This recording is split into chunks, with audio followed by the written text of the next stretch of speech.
Hello students, आप सबका स्वागत है क्लास 11th केमिस्ट्री में, जहां पर आज हम लोग यूनिट नंबर 3 कर रहे हैं, classification of elements and periodicity in properties. ये हमारा आज फर्स्ट लेक्चर है, फर्स्ट सेशन है, तो एक नया चैप्टर है। तो चलिए शुरू करते हैं आज की कहानी। प्रीवियस सेशन में हमने केमिस्ट्री का सेकंड चैप्टर फिनिश किया था। ओके, सबसे पहला जो बेसिक हमारे पास क्वेश्चन उठता है, क्लासिफिकेशन। हमें इतने जो सारे एलिमेंट्स हमारे पास हैं उनको क्लासिफिकेशन करने की ज़रूरत क्यों है? Why there is need to classify the elements. अब सिंपल सी बात है, आपके पास बहुत सारे एलिमेंट हैं, 94 नेचुरल अकरिंग है और उसके बाद आर्टिफिशियल है, तो 118 की जो संख्या है वो हमारी बुक में कवर की हुई है। अब हर एलिमेंट की कुछ ना कुछ अपनी अपनी प्रॉपर्टीज़ हैं। अब अगर हम लोग सिंगल एलिमेंट की प्रॉपर्टीज़ को रीड करेंगे, ये बहुत ज़्यादा टाइम कंज्यूमिंग होगा। और दूसरी चीज़ है, इनको यूज़ करने के लिए भी हम लोगों को फिर बहुत ज़्यादा अपने दिमाग और एनर्जी का यूज़ करना पड़ेगा। लेकिन अगर मैं इन एलिमेंट्स को एक ऐसे तरीके से ग्रुपिंग कर लूँ कि मुझे कम वक्त में ही ऑलमोस्ट सभी एलिमेंट्स की प्रॉपर्टीज़ पता लग जाए, तो फिर मेरे लिए उनकी जानकारी हासिल करना, किसी और को उसकी इन्फॉर्मेशन देना और उसका यूज़ करना आसान रहेगा। आफ्टर ऑल इन एलिमेंट्स का बेनिफिट क्या है कि हम लोग किसी पर्टिकुलर टास्क के लिए इनको यूज़ कर रहे हैं, और किसी पर्टिकुलर टास्क में अगर मैं किसी एलिमेंट को यूज़ करना चाहता हूँ तो मुझे उसकी प्रॉपर्टीज़ के बारे में पता होना चाहिए। तो इसीलिए एलिमेंट्स को क्लासीफाई करना इसलिए ज़रूरी है ताकि कम वक्त में, या फिर थोड़ा और बेटर वे में कहूँ, ताकि बेहतरीन तरीके से हम उनकी स्टडी कर सकें, उनको एनालिसिस कर सकें, ताकि उनका प्रॉपर तरीके से यूज़ हो सके। That is why there is a need to classification of elements. Okay, उसके बाद हमारे पास यहाँ पे क्लासिफिकेशन जो है वो अलग अलग तरीके से टाइम टू टाइम अलग अलग साइंटिस्ट देते रहे। तो मैं यहाँ पे अब हेडिंग लिखता हूँ, और जितनी भी क्लासिफिकेशंस हैं हमारी बुक में वो सारी 1 बाय 1 आपको आज के सेशन में एक्सप्लेन करूँगा प्रॉपर तरीके से। तो पहला जो टॉपिक है वो है जेनेसिस, जिसका मतलब होता है स्टार्टिंग या बिगिनिंग। तो शुरुआत तो हो रही है किसकी? पीरियोडिक क्लासिफिकेशन, पीरियोडिक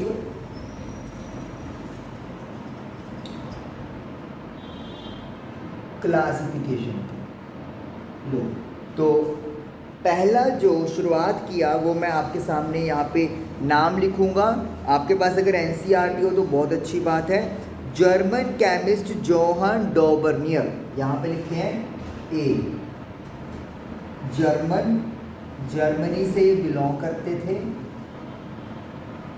जो सबसे पहला मतलब अटेम्प्टेशन है, या कह ले वो पर्सन जिसकी मतलब हमारी बुक में शुरुआत की जा रही है, वो है जोहान डॉबर्नियर।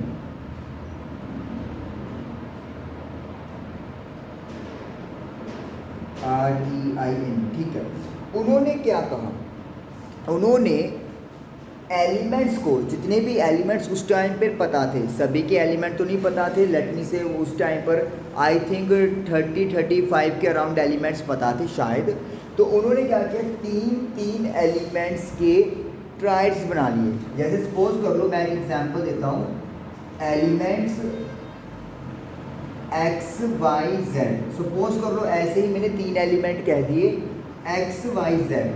उन्होंने क्या देखा कि जो बीच वाला एलिमेंट है इसका एटॉमिक मास ऑफ Y मतलब मिडिल वाला, हमेशा बीच वाले का जो एटॉमिक मास है वो अप्रोक्सीमेटली, यानी प्रॉपरली नहीं, उसके आसपास रहेगा, किसके? Atomic mass of other 2 elements के एवरेज। यानी कि अगर मेरे पास 3 एलिमेंट्स का मैंने ट्राइड बना दिया XYZ, तो बीच वाले का एटॉमिक मास फर्स्ट और थर्ड के सम ऑफ एटॉमिक मास के एवरेज अपॉन 2 लिखा है, जिसका मतलब यहाँ पे एवरेज है, उसके इक्वल होता है। और जो इसकी प्रॉपर्टीज़ हैं वाई की, वो एक्स और जेड के इन बिटवीन लाई करती हैं।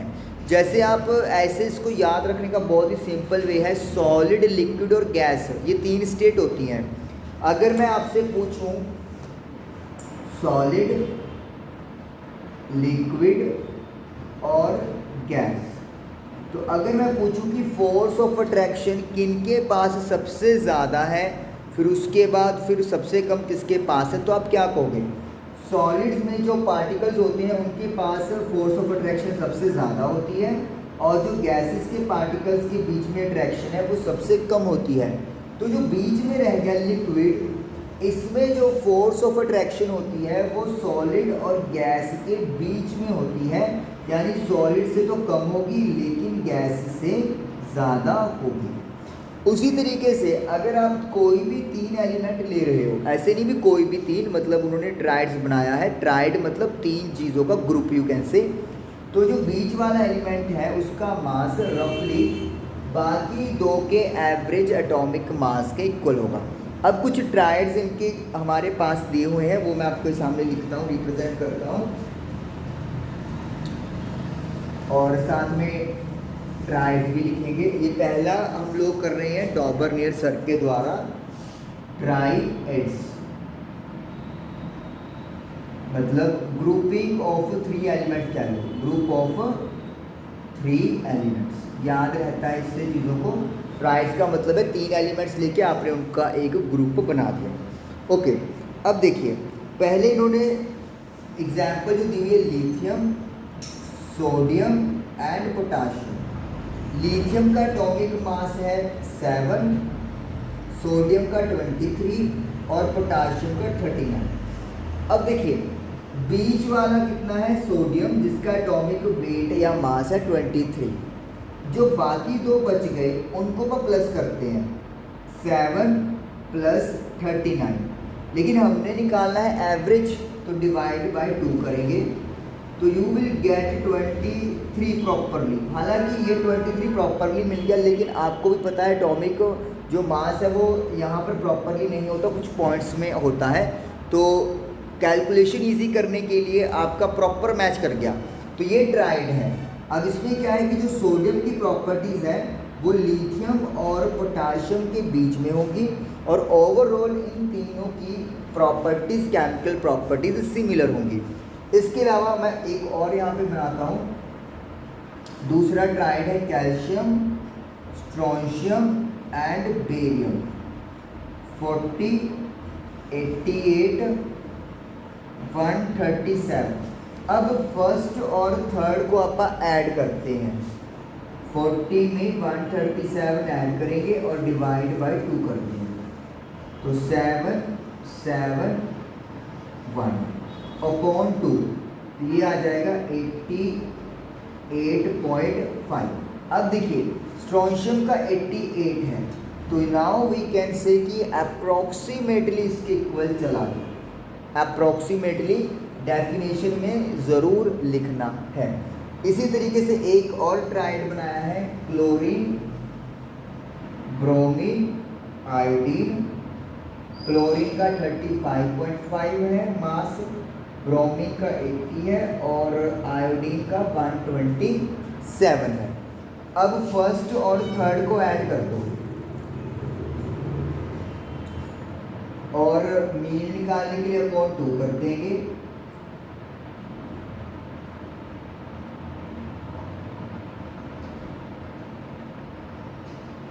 अपॉन 2, तो ये आ जाएगा 81.25। यू कैन क्लियरली सी कि ब्रोमीन का 80 है और इनका एवरेज 81.25 आया है, तो अप्रॉक्सीमेटली सेम आ गया। 1-2 का डिफरेंस चलता है, ज़्यादा का डिफरेंस नहीं चलेगा। तो हमने 3 ट्राइड्स देख लिए, कौन कौन से? Lithium, sodium, potassium, calcium, strontium, barium, chlorine, bromine, iodine.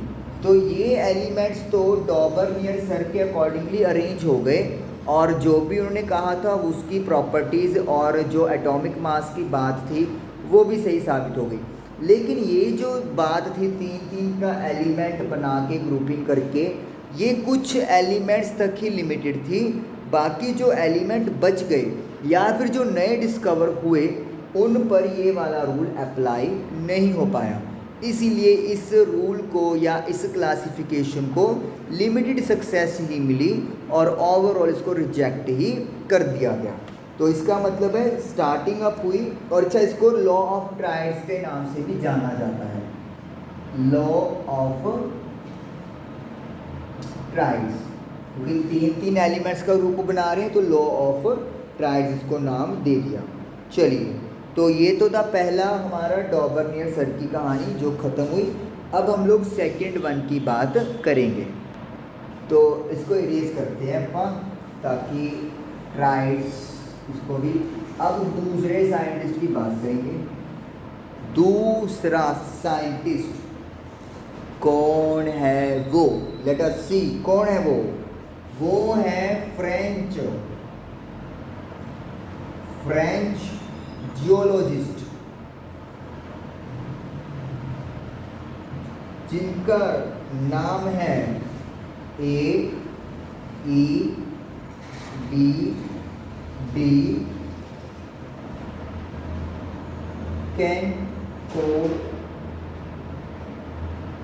कैनकोर्टवॉइस।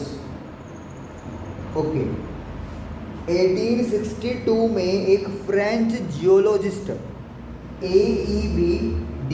कैनकोर्टवॉइस, जो भी इनका प्रोनाउंसिएशन होगा, उन्होंने भी एलिमेंट्स को। अच्छा, एक बात जो आपसे डिस्कस करनी रहेगी, इसमें जो क्लासिफिकेशन हम लोग पढ़ रहे हैं इसमें एटॉमिक वेट का जिक्र हुआ है और यहाँ पर भी एटॉमिक वेट का ही जिक्र होगा। तो एटॉमिक वेट के अकॉर्डिंगली अरेंजमेंट किया गया, increasing order of atomic weight के अकॉर्डिंगली एलिमेंट्स को अरेंज किया गया और उनकी प्रॉपर्टीज़ को देखा गया। और इनका जो टेबल था वो सिलेंड्रिकल फॉर्म में टेबल बना। इससे ज़्यादा नॉलेज इन्होंने इसके बारे में और कुछ नहीं दिया और बस सीधा लिख दिया कि ये भी कोई ज़्यादा फेमस नहीं हो पाया या सेटिस्फैक्शन नहीं दे पाया प्रॉपर तरीके से, इसलिए इसको यहीं पर डिसमिस कर दिया गया। तो मतलब जैसे जोहान डॉबर्नियर के बारे में तो इन्फॉर्मेशन थी कुछ ना कुछ, उनकी 3-3 के बनाए, लेकिन इनके बारे में कोई खास कोई ब्यौरा दिया ही नहीं गया बुक में कि इन्होंने कैसे सिलेंड्रिकल अरेंजमेंट किया, क्या इन्होंने मतलब जैसे एटॉमिक वेट तो इन्होंने बोल ही दिया, और क्या इन्होंने सजेस्ट किया, कुछ भी ऐसा गिवन नहीं है। उसके बाद नेक्स्ट वन सी वाला, ये भी एटॉमिक वेट के ऊपर ही लाई करता है। तो ये भी एटॉमिक वेट है, सभी अभी तक एटॉमिक वेट वाले ही आ रहे हैं। तो नेक्स्ट है इंग्लिश केमिस्ट,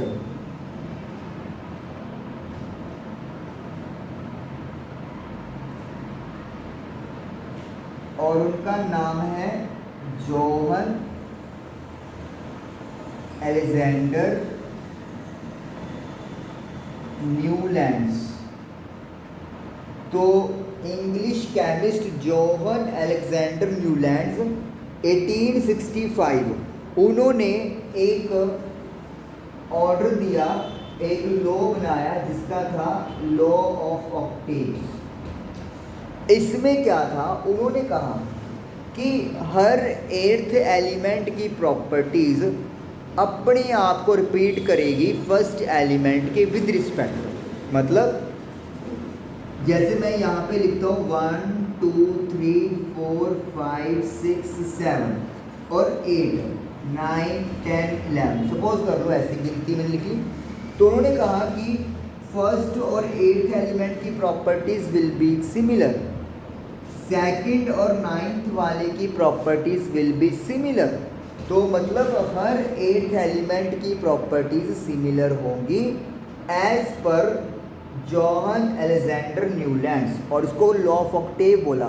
संगीत की जो ध्वनियाँ होती हैं सा रे गा मा पा धा नी सा। अब देखिए 1 2 3 4 5 6 7 तक तो सभी नोट्स अलग अलग है म्यूजिक के, लेकिन 8th नोट ने अपने आप को रिपीट कर लिया, सा। वही चीज़ यहाँ पे है कि इसकी कुछ प्रॉपर्टीज हैं, सबकी अपनी अपनी प्रॉपर्टीज हैं। जैसे आप 8 पे पहुँचोगे यू विल सी कि जो प्रॉपर्टीज 1 शो कर रहा था वैसी ही प्रॉपर्टीज 8th नंबर वाला एलिमेंट भी शो करेगा। जो प्रॉपर्टीज सेकंड वाले ने शो किया उसी के आसपास की प्रॉपर्टीज 9th वाला शो करेगा। जो प्रॉपर्टीज इसने शो की वही प्रॉपर्टीज 10th वाला भी शो करेगा। This is law of octaves कि जहाँ से शुरू हुए हो उसके बाद 8th नंबर पे जो भी एलिमेंट है वो प्रॉपर्टीज रिपीट करेगा। This is known as law of octaves. और ये इंग्लिश केमिस्ट हैं जोहन अलेक्जेंडर न्यूलैंड्स। ये कहानी है जो आप लोगों की दिमाग में रहनी चाहिए। क्लियर हो गया? अच्छा, उसके बाद अब इनका भी कुछ लिमिटेशंस होंगी, तभी ये भी रिजेक्ट हो गया। इनका जो टेबल था या जो भी इनका अरेंजमेंट था वो कैल्शियम तक ही वैलिड था, अप टू कैल्शियम। यानी कि कैल्शियम के बाद जो एलिमेंट्स थे वो इस प्रॉपर्टीज़ को, जो अलेक्जेंडर न्यूलैंड ने बोला कि 8th एलिमेंट की प्रॉपर्टीज़ 1 जैसी होंगी, वो चीज़ को सेटिस्फाई वैलिडेशन में नहीं लेके आया। तो इसीलिए इनका भी लॉ क्या कर दिया गया, रिजेक्ट कर दिया गया। इसके अलावा मैं आपको 1-2 लिमिटेशन और यहाँ पे बता देता हूँ कि इन्होंने क्या किया था, न्यूलैंड सर ने, उन्होंने एक स्लॉट मतलब एक ही पॉइंट पर या एक ही जगह पर 2 एलिमेंट रख दिए थे। तो इस वजह से भी उनके टेबल को वैलिडेशन देने में दिक्कत हो रही थी। एक जगह पर तो एक ही एलिमेंट आ सकता है, एक सीट पर एक बंदा बैठ सकता है, 2 कैसे बैठा दोगे? तो वही चीज़ यहाँ पे थी कि कहीं कहीं उनको एक जगह पर 2 एलिमेंट फिक्स करने पड़ गए थे, जो कि सरासर गलत था। तो इसीलिए कुछ लिमिटेशन थी जिसकी वजह से ये भी मतलब रिजेक्ट कर दिया गया। हालांकि 1887 में रॉयल सोसाइटी लंदन की तरफ से उनको अवार्ड दिया गया डेवी मेडल। तो मतलब जब डिस्कवरी हुई इस लॉ की, जब उन्होंने बोला तब तो कोई इम्पोर्टेंस नहीं दी, लेकिन बाद में उनको इस अवार्ड, इस काम के लिए उनको अवार्ड दिया गया डेवी मेडल। ये इतना इम्पोर्टेंट नहीं है, वो सिर्फ आपसे शेयर किया जा रहा है कि न्यूलैंड को मिला। कि चलो जो भी था, कुछ हद तक तो वो अपनी जगह पे ठीक थे, हालांकि मेजरली ड्रॉबैक निकल के आ गया, लेकिन जो भी उनका सही कंट्रीब्यूशन था उसके लिए उनको सम्मानित किया गया। You can say like that. Okay, चलिए नेक्स्ट वन। तो अब आते हैं 4th वन पर। 4th वन है रशियन केमिस्ट जिनका नाम है डिमित्री मेंडलीव। ओके, और एक और है इन्हीं के साथ जर्मन केमिस्ट, और उनका नाम है लोथर मेयर। ओके, तो 4th नंबर पर है पीरियोडिक लॉ। ये जो इन्होंने जिस मतलब आप कह सकते हो जो कैटेगरी चूज की गई इनके लॉ को रखने के लिए, उसका नाम है पीरियोडिक लॉ। जैसे ये लॉ ऑफ ट्राइड्स है, यहाँ पर लॉ ऑफ ऑक्टेव्स हैं, और यहाँ पर ये पीरियोडिक लॉ है। तो रशियन केमिस्ट डिमित्री मेंडलीव और जर्मन केमिस्ट लोथर मेयर, ये भी एलिमेंट्स की प्रॉपर्टीज़ को लेकर काम कर रहे थे, लेकिन इंडिपेंडेंटली। जॉइंट अकाउंट नहीं था इनका, अलग अलग तरीके से काम कर रहे थे। ये अपनी रिसर्च कर रहे थे, ये अपनी रिसर्च कर रहे थे इंडिपेंडेंटली। और उन्होंने क्या किया, इन्होंने भी एटॉमिक वेट की ही बात की, एटॉमिक वेट की ही बात की। और इन्होंने क्या कहा कि जब हम लोग एलिमेंट्स को एटॉमिक वेट इंक्रीजिंग ऑर्डर में प्लेस करते हैं, जैसे बाकी किए थे कम मास ज़्यादा ज़्यादा ज़्यादा ज़्यादा। तो अगर आप ऐसे कहता ऑर्डर में लेकर आओगे तो कुछ इंटरवल्स के बाद जो प्रॉपर्टीज़ हैं वो एलिमेंट्स की रिपीट होना शुरू हो जाएंगी।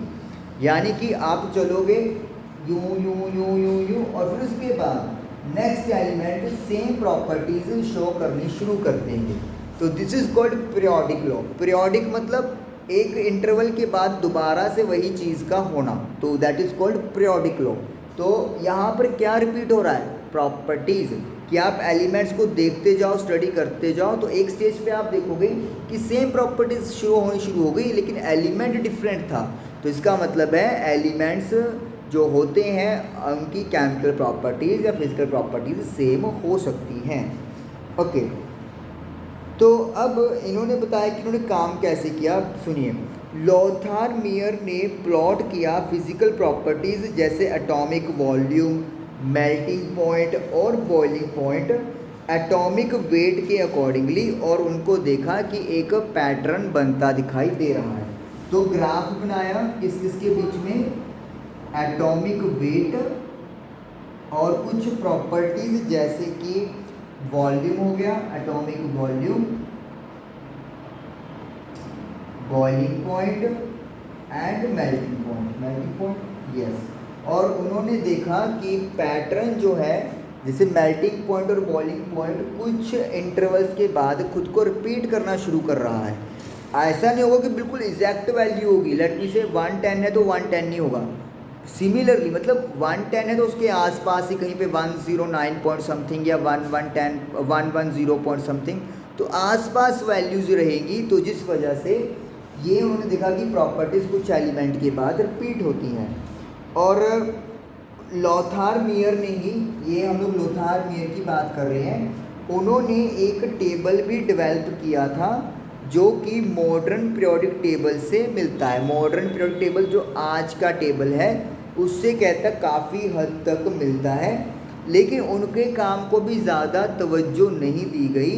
लेकिन जब मेंडलीव यानी कि इनके काम के बारे में नॉलेज हुआ, इनका काम यहाँ पर मतलब टेबल में आया, तब फिर उनके काम को भी क्रेडिट मिला। हालांकि आज भी मेजर लेवल पर मेंडलीव सर को ही जो मॉडर्न पीरियोडिक टेबल है उसके डेवलपमेंट के लिए क्रेडिट मिलता है। तो मतलब कोशिश दोनों ने की, लेकिन मेंडलीव सर का टेबल थोड़ा ज़्यादा वेल ऑर्गेनाइज था, इसीलिए आज का जो टेबल हम लोग यूज़ करते हैं मॉडर्न पीरियोडिक टेबल जिसको आप लोग बोलते हो, उसके लिए इन्हीं को ही जन्मदाता माना गया है, क्योंकि इनका टेबल ज़्यादा क्लोज और ज़्यादा स्पेसिफाइड था as compare to Lothar Meyer के टेबल के कंपैरिजन में। तो अब पीरियोडिक लॉ जो है उसकी डेफिनेशन दी हुई है वो मैं लिख देता हूँ। पीरियोडिक लॉ की डेफिनेशन लिख रहा हूँ। दी प्रॉपर्टीज, आप लोग भी इस चीज़ को लिख लो या बुक में टिक लगा लियो।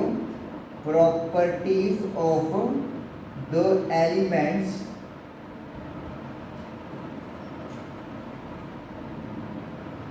Are a periodic function of their atomic weight। देखिए क्या है, वही जो अपन डिस्कस कर रहे हैं कि जो प्रॉपर्टीज आप एलिमेंट्स की पढ़ते हो, चाहे फिजिकल चाहे केमिकल, वो एक पीरियोडिक फंक्शन है, यानी कि वो रिपीट करेंगी, लेकिन किस बेसिस पे? उनके एटॉमिक वेट के उस पे फैक्टर पे, यानी एटॉमिक वेट एक जैसे बढ़ता जाएगा, फिर एक स्टेज के बाद जो एटॉमिक वेट है वो तो इंक्रीज जाएगा, लेकिन प्रॉपर्टीज़ की ही पिछले वालों से ही वो रिपीट करेगा। तो ये है पीरियोडिक लॉ, जो दिया तो दोनों ने ही है।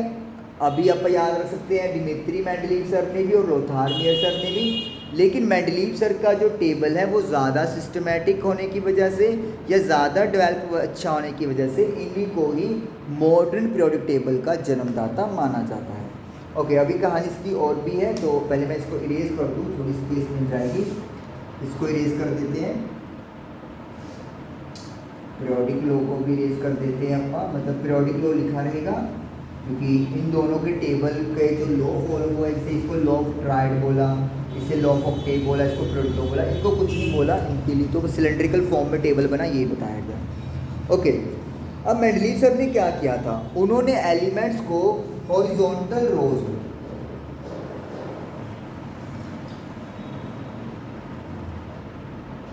हॉरिजॉन्टल रोज का मतलब जैसे ये फर्स्ट रो हो गई, ये सेकंड रो हो गई, ये थर्ड रो हो गई, ऐसे, और vertical column, vertical COLUM, vertical columns. तो उन्होंने जितने एलिमेंट उनके पास उस टाइम पर मौजूद थे उनको हॉरिजॉन्टल रोज और वर्टिकल कॉलम्स में डिवाइड कर दिया। अब इनके नाम भी हैं, जो रोज हैं उसके लिए ये शब्द यूज करते हैं सीरीज, और जो वर्टिकल कॉलम्स बने हैं उसके लिए यूज करते हैं ग्रुप्स। यानी कि first group, second group, third group, fourth group, first series, second series, third series, fourth series. तो इसको यू कॉल हॉरिजॉन्टल रो और इसको यू कॉल वर्टिकल कॉलम। तो मेंडलीव सर ने हॉरिजॉन्टल रोज यानी सीरीज बनाई और वर्टिकल कॉलम्स यानी कि ग्रुप्स बनाए, और जितने एलिमेंट वहाँ पर मौजूद थे उस टाइम, उनके टाइम पर अवेलेबल थे, उनको अरेंज किया।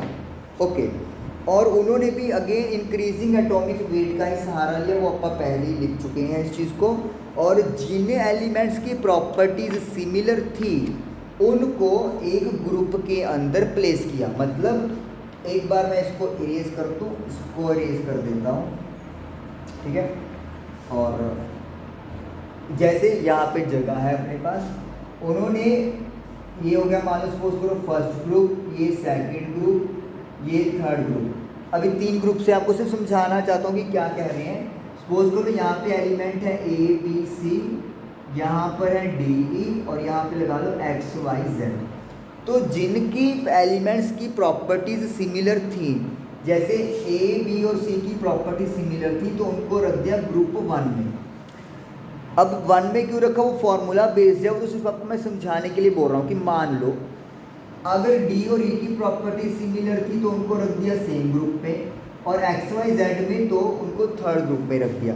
तो मतलब जो वर्टिकल कॉलम बन रहे थे ग्रुप्स, उनमें जितने भी एलिमेंट आ रहे थे टॉप से बॉटम, उनकी केमिकल प्रॉपर्टीज ऑलमोस्ट लगभग सिमिलर थी। ये उनका अरेंजमेंट का फंडामेंटल था।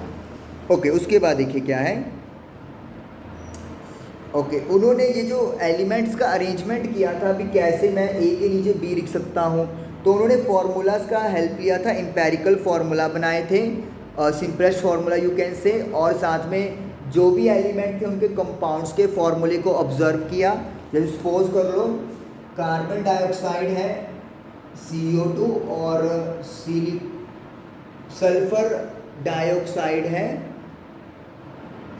और ऐसे नहीं सिलिकॉन डाइऑक्साइड लिख लो। तो जैसे कार्बन ऑक्सीजन के साथ और सिलिकॉन ऑक्सीजन के साथ, समझने के लिए याद रखो इस चीज़ को कि सिमिलर टाइप का कंपाउंड बना रहे हैं, वे ऑक्सीजन O2 के साथ रिएक्ट कर रहे हैं। तो ऐसे फार्मूलेज, ऐसे कंपाउंड उन्होंने ऑब्जर्व किए, और जिन जिन में भी जो जो सिमिलैरिटी दिखती गई उनको एक ही ग्रुप के अंदर वो रखते चले गए। ओके, उसके बाद हाँ जी, आगे इसको मैं इरेज करता हूँ क्योंकि आगे कुछ इंपॉर्टेंट बात हो रही है, और मैं देखता हूँ एक बार अगर मैं टेबल पे आपको लेके जा सकूँ। मैं आपको मॉडर्न पीरियोडिक टेबल की तरफ लेके जाता हूँ क्योंकि उसका कुछ पार्ट जो है वो मेंडलीव के टेबल से भी मैच करता है, और उनके टेबल में जो उन्होंने एक पॉइंट बनाया था वो मैं आपको डिस्कस करता हूँ। यहाँ पे क्या चीज़ है कि मेंडलीव सर ने इंक्रीजिंग ऑर्डर रखा था एटॉमिक वेट का, लेकिन कुछ जगह पर उनका ऑर्डर रिवर्स हो रहा था। मतलब जिस एलिमेंट का मास ज़्यादा था वो पहले, और जिसका कम था वो बाद में प्रॉपर्टीज़ को शो कर रहा था। जैसे आज भी ये चीज़ है, वो आप देखिए, यहाँ पे देखिए, जैसे ये आयोडीन है, इसका मास है 126.90, लेकिन जो टेलुरियम है उसका मास है 127.60। तो अगर ये इंक्रीजिंग ऑर्डर होना है तो फिर आयोडीन को पहले आना चाहिए और टेलुरियम को बाद में आना चाहिए। लेकिन एज पर प्रॉपर्टीज आयोडीन जो है वो 17 ग्रुप में आएगा मॉडर्न पीरियोडिक टेबल के अकॉर्डिंगली, और टेलुरियम की प्रॉपर्टीज 16 ग्रुप वालों के साथ होगी। तो इसका मतलब ये था कि मेंडलीव सर को यहाँ पर आयोडीन पहले और टेलुरियम बाद में रखना चाहिए था, लेकिन उन्होंने इस फैक्ट को इग्नोर किया कि अगर एटॉमिक मास इंक्रीजिंग ऑर्डर में नहीं आ रहा कुछ एलिमेंट्स के लिए तो उसको इग्नोर करो, हो सकता है कोई कैलकुलेशन में मिस्टेक हो, कोई मेजरमेंट में मिस्टेक हो, इस वजह से ये चीज़ सेटिस्फाई नहीं कर रही है। लेकिन उन्होंने अरेंजमेंट के लिए इसका ऑर्डर रिवर्स ही रखा, आयोडीन को बाद में लिखा और टेलुरियम को पहले लिखा, और उन्होंने क्या अज्यूम कर लिया कि ज़रूर एटॉमिक मास कैलकुलेशन करते हुए कुछ ना कुछ गड़बड़ हुई होगी। ऐसे ही मैं आपको और भी एलिमेंट यहाँ पे एक और दिखाता हूँ एग्जाम्पल, क्योंकि ऐसे 2 से 3 एग्जाम्पल्स हैं तो मैं यहाँ पे ढूंढता हूँ। देखिए इसी तरीके से एक और पेड़ दिखेगा आपको, कोबाल्ट एंड निकल। देखिए कोबाल्ट का मास 58.93 है, निकल का 58.69 है। ऑटोमेटिकली है, क्लियर है कि निकल का मास कम है, कोबाल्ट का ज़्यादा है, तो पहले आना चाहिए था निकल को, बाद में आना चाहिए था कोबाल्ट को। लेकिन एज पर द प्रॉपर्टीज़ हमारा ये तब सही होता अगर मैं निकल को बाद में लिख रहा हूँ और कोबाल्ट को पहले, जैसे कि अभी क्लियरली दिख रहा है। तो ऐसे ही उनको 2 से 3 पेयर्स थे जिनमें उनको एटॉमिक मास का जो ऑर्डर था वो रिवर्स करना पड़ गया था, ताकि वो इस चीज़ पे क्लैरिफाई रहें कि जो अपनी प्रॉपर्टीज़ हैं वो कुछ मासेस के बाद क्या हो जाती हैं, रिपीट हो जाती हैं। तो इसे एज ए ड्रॉबैक भी मेंडलीव सर के टेबल की देखा जाता है, या लिमिटेशन के रूप में भी देखा जाता है। तो ये कुछ कमियां थी जो मतलब मेंडलीव सर के टेबल में थी। अच्छा, उन्होंने जो ग्रुपिंग के नंबर किए हुए थे वो आप लोग देख सकते हो क्लियरली है, ये रोमन लेटर्स का यूज़ किया था उन्होंने। 1, मैं इसको इरेज कर ही देता हूँ प्रॉपर तरीके से ताकि समझा तो दूंगा आपको।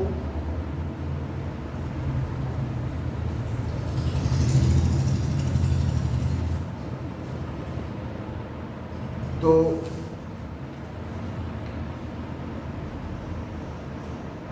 मेंडलीव सर के टेबल के अकॉर्डिंगली 0, 1 रोमन लेटर्स का यूज़ किया था उन्होंने, 2, 3, 4, 5, 6, 7,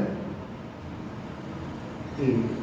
तो ये ग्रुप्स हैं, group 0, group 1, group 2, group 3, group 4, और फिर सीरीज हॉरिजॉन्टल रोज 1, 2, 3, 4, 5, 6, 7, 8, 9, 10, 11, 12। तो इट मीन्स उनके टोटल 12 रोज बनी थी, सीरीज जिसको बोला, और ग्रुप बने थे 8, और ग्रुप एक्चुअली 9 थे क्योंकि 1 से लेकर 8, और एक ये ग्रुप हो गया 0, और हर ग्रुप को 0 ग्रुप को छोड़ के बाकी ग्रुप्स को 2-2 पार्ट्स में डिवाइड किया गया था एज पर दी प्रॉपर्टीज़। और जो फार्मूलाज थे जो अपन ने बात की कि क्या फार्मूले यूज़ किए उन्होंने, तो ये फार्मूलेज आपकी बुक में देखिए लिखे भी हुए हैं। R2O RO की जब ऑक्सीजन के साथ रिएक्ट करते हैं ये एलिमेंट, तो इस जनरल फार्मूले का कंपाउंड बनाएंगे, फिर सेकंड ग्रुप वाले RO बनाएंगे, थर्ड वाले R2O3 बनाएंगे। तो उसका मतलब यह है कि इन फार्मूलेज को देखते हुए जो भी इन फार्मूलेज को सेटिस्फाई कर रहे थे उन एलिमेंट्स को वो वाला ग्रुप अलॉट कर दिया गया। तो आपने याद क्या रखना है, 0 से लेकर 8 तक और 1 से लेकर 12 तक ये हॉरिजॉन्टल रोज जिसको अपन सीरीज बोलते हैं, और ये ग्रुप्स हो गए जो वर्टिकल कॉलम है। अच्छा, अब मेंडलीव सर की खासियत क्या थी, उन्होंने ना बीच बीच में कुछ जगह पर स्पेस छोड़ दिया था, यानी खाली जगह छोड़ दी थी, और उन्होंने बड़ा ये क्लेम किया, बोल्ड प्रेडिक्शन किया कि यहाँ पर अभी एलिमेंट नहीं आ रहे, लेकिन फ्यूचर में अगर नए एलिमेंट डिस्कवर होते हैं तो वो इस जगह को फिल अप कर देंगे। जैसे इन्होंने जब मेंडलीव सर का टेबल डेवलप हुआ या जब वो अपना रिसर्च कर रहे थे तब गैलियम की डिस्कवरी नहीं हुई थी। गैलियम की डिस्कवरी नहीं हुई थी, तो उन्होंने क्या किया था, एल्यूमिनियम के नीचे एक जगह छोड़ दी और उसको नाम लिख दिया एका एल्यूमिनियम। एका एल्यूमिनियम मतलब क्या हुआ, उन्होंने कहा कि एल्यूमिनियम के नीचे मैं एक जगह छोड़ रहा हूँ और उस जगह पर लिख रहा हूँ एका एल्यूमिनियम। उन्होंने कहा कि अगर कोई नया एलिमेंट डिस्कवर होगा जो यहाँ पर फिट होगा, उसकी प्रॉपर्टीज़ एल्यूमिनियम जैसी होंगी। एका मतलब एक, तो एल्यूमिनियम से मिलती जुलती प्रॉपर्टीज़ वाला एलिमेंट यहाँ पर आएगा। और ये बात सच भी साबित हुई जब एलिमेंट डिस्कवर हुआ जिसको आज हम लोग गैलियम के नाम से जानते हैं, उसकी प्रॉपर्टीज़ एल्यूमिनियम की प्रॉपर्टीज़ के ही आसपास थी। इसी तरीके से एक और एलिमेंट है जर्मेनियम। जर्मेनियम की भी डिस्कवरी नहीं हुई थी, तो वहाँ पे भी जगह खाली छोड़ दी मेंडलीव सर ने और वहाँ पे नाम दे दिया एका सिलिकॉन। तो उन्होंने क्या कहा कि जो भी नया एलिमेंट डिस्कवर होगा जो इस जगह को भरेगा, उसकी प्रॉपर्टीज़ सिलिकॉन से मिलती जुलती होगी। और ये बात बिल्कुल सही साबित हुई। जर्मेनियम की जब प्रॉपर्टीज़ को मैच किया गया और जो प्रॉपर्टीज़ मेंडलीव सर ने बताई, सजेस्ट की, ऑलमोस्ट काफ़ी सारी सिमिलैरिटी थी, तो इसीलिए मेंडलीव के सर के टेबल को वैलिडिटी मिली कि एक बंदे ने अरेंजमेंट तो किया प्लस एक ऐसी चीज़ कह दी, भविष्यवाणी कर दी जो सच भी साबित हुई। तो इसीलिए उनके टेबल को ज़्यादा तवज्जो दी गई और इसीलिए उनको मॉडर्न पीरियोडिक टेबल का एक तरह से जन्मदाता बोला गया। ये चीज़ है। ओके, तो ये आपके पास टेबल दिखाया भी गया है आपकी एनसीईआरटी में, टेबल 3.3 कि उन्होंने क्या प्रिडिक्ट किया, भविष्यवाणी की, और रियलिटी में क्या क्या वैल्यूज़ थी। तो आप जब इसको देखोगे तो आपको मिलेगा बहुत ही क्लोज थी वैल्यूज़ जो उन्होंने बताई, जो उन्होंने मतलब प्रिडिक्ट की और जो रियलिटी में निकल कर आए। तो इस तरीके से उनका ये टेबल वैलिडेट हो गया, मतलब जितनी भी वैल्यूज़ के लिए था। ओके, उसके बाद ये हो गया हमारे पास लॉ। अब आ गया मॉडर्न पीरियोडिक लॉ, यानी कि जो टेबल हम लोग आज यूज़ कर रहे हैं उसकी बात है। इसको आप इरेज कर देते हैं।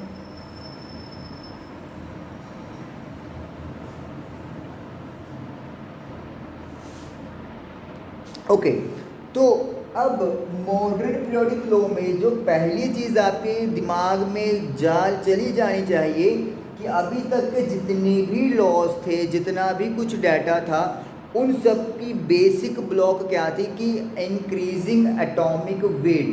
लेकिन जो आज की कहानी है, मॉडर्न पीरियोडिक लॉ की कहानी है, ये बेस्ड है एटॉमिक नंबर के बेस्ड पर। Atomic number you know, protons की गिनती होती है और वी कैन से ये इलेक्ट्रॉन्स की गिनती भी होती है अगर एलिमेंट न्यूट्रल है, ना इलेक्ट्रॉन लूज हुआ ना गेन हुआ। तो जितने इलेक्ट्रॉन्स होंगे उतने ही प्रोटॉन्स होंगे और उतने प्रोटॉन्स को वी कॉल एटॉमिक नंबर। तो एटॉमिक नंबर के बेसिस पे था मॉडर्न पीरियोडिक लॉ। जो सबसे बड़ा मतलब डिफरेंस आया कि अभी तक सभी साइंटिस्ट मास को लेकर अपनी बातें कह रहे थे, लेकिन जो मॉडर्न पीरियोडिक लॉ था वो चला गया अलग थ्योरी पे। कैसे गया, उन्होंने क्या किया, हेनरी मोज़ले,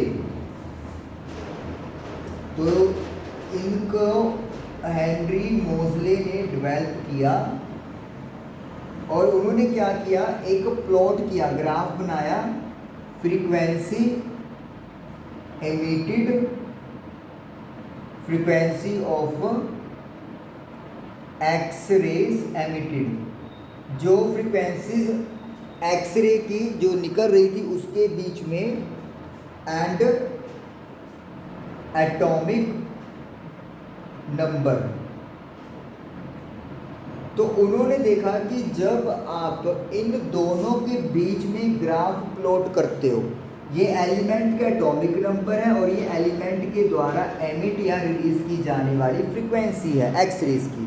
तो उन्होंने देखा कि एक सीधी लाइन मिल रही है, लेकिन अगर आप यहाँ पे लिख देते हैं क्या लाइन मिली, एक स्ट्रेट लाइन। जब स्ट्रेट लाइन मिलती है तो इसका मतलब क्या होता है कि जो फ्रीक्वेंसी है वो इसके डायरेक्टली प्रोपोर्शनल हो गया, मीन्स एटॉमिक नंबर चेंज होगा तो उसी के रेशो में फ्रीक्वेंसी भी चेंज होती जाएगी।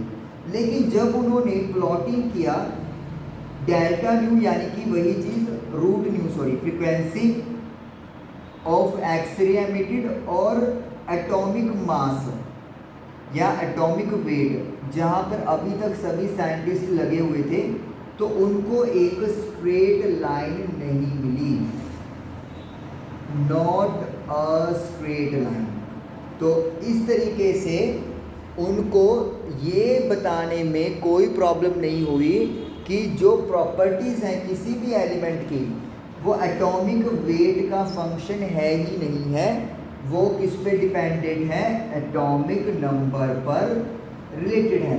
अब एटॉमिक नंबर से मतलब क्या है, इलेक्ट्रॉन्स, और इलेक्ट्रॉन से मतलब कहाँ पे चला गया आपका s shell, s sub shell, d, p और एफ सब शेल, और वैलेंस शेल की बात हो गई कि कितने इलेक्ट्रॉन्स हैं। तो इन शॉर्ट एटम के स्ट्रक्चर पर डिपेंड करती है प्रॉपर्टीज, कितने इलेक्ट्रॉन वैलेंस शेल में हैं, कौन से शेल, कौन से सब शेल, कौन से ओरिएंटेशन में हैं, क्या मैग्नेटिक स्पिन है, उस पे डिपेंड करती हैं किसी भी एलिमेंट की प्रॉपर्टीज। और उसी को लेकर जो लॉ तैयार किया गया उसे बोलते हैं मॉडर्न पीरियोडिक लॉ। इसकी स्टेटमेंट लिखते हैं हम लोग, मॉडर्न पीरियोडिक लॉ MPL, इसकी स्टेटमेंट लिखते हैं। एक होता है IPL, वो क्रिकेट है, ये MPL modern periodic law, the physical and chemical properties of the elements are periodic functions of their atomic number।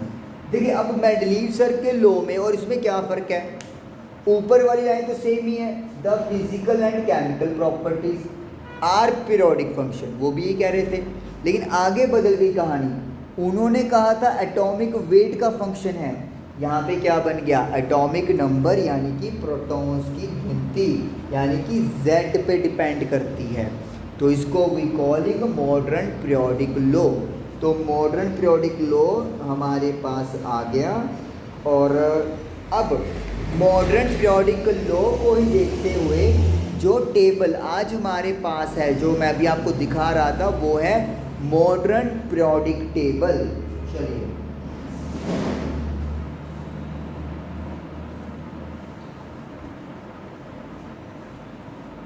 Modern periodic law के बेसिस पर है मॉडर्न